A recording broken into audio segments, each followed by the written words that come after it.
Investigators are working to find a number of suspects on the loose tonight. The community is also focusing on those they killed and injured. Today, hundreds of people came together to hold a vigil. KCRA 3's Anahita Jafari has more on their call for action and the fear that is now growing.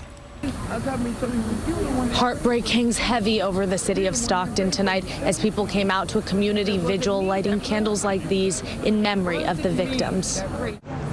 Candles, flowers, and joining in prayer. Lord, our land need a healing right now. Less than 24 hours after a mass shooting claimed the lives of 4 and left 11 others hurt. I just saw a lot of hurt. I saw a lot of pain, but I also saw a lot of togetherness with the community. Faith in the Valley, a grassroots organization, put together this community vigil, advocating for change, saying it starts now. I just hope that this vigil is one of the starting points for people to actually wake up, to get involved as we did today, as the people that spoke, and just holding our people to their words today. The heartbroken community in Stockton coming together to spread love. We have an obligation to understand each other and to find a path forward that is constructive and will help diffuse the anger and violence in the city.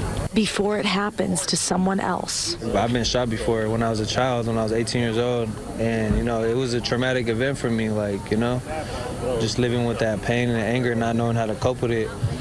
But now that's why I could kind of relate. I bear witness to the oneness of God. One speaker, born and raised in Stockton and involved in working with victims of gun violence. It's gut-wrenching, the loss of life anytime, but especially when it's young people that are involved. Standing in the crowd, the Stockton Unified Superintendent shared a devastating detail.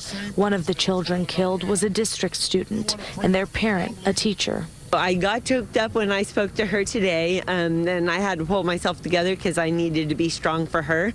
Obviously, children are what we care about, and so it's really hard for us, but we also believe in being strong for those that need it at the most. In Stockton, I'm Anahita Jafari, KCRA 3 News.